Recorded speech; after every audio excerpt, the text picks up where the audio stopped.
With the Friday midnight government shutdown deadline approaching, President Trump appears ready to compromise with Democrats. They're refusing to approve a $1 trillion catch-all spending bill if Mr. Trump insists on spending $1.5 billion to begin construction of his promised border wall with Mexico. They're also against his changes in funding for Obamacare. Earlier in the day Monday, White House Press Secretary Sean Spicer suggested the president would push forward with his agenda. We're going to continue to push for health care reform, and I think that the construction of a wall is going to continue to be an area that moves forward. During the presidential campaign, Trump insisted he would build a wall and Mexico would pay for it. Some Republicans and Democrats, like Senate Minority Leader Chuck Schumer, remain opposed to wall construction and skeptical about its funding. Show me. Let's hear the plan.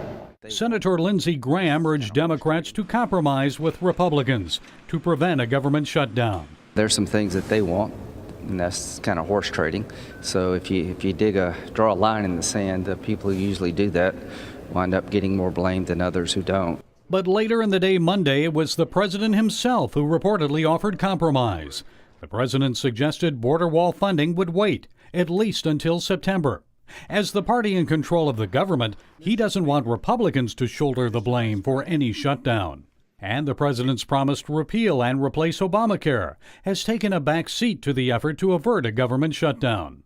But moderate and conservative Republicans on Capitol Hill are still trying to iron out their differences on a new health care proposal. They say they're getting close to the votes needed to move forward in the House. And other critical issues are taking center stage, like the growing nuclear threat from North Korea. The North has also warned it could blow up the U.S. aircraft carrier, the Carl Vinson. The ship will soon arrive off the South Korean coast. The nuclear-powered USS Michigan guided missile submarine arrived on Monday. The entire U.S. Senate has been invited today to meet for a briefing by key military and security personnel at the White House. They'll discuss the growing North Korea nuclear threat and the possibility the North could eventually build missiles with nuclear bombs that could reach the U.S. Gary Lane, CBN News.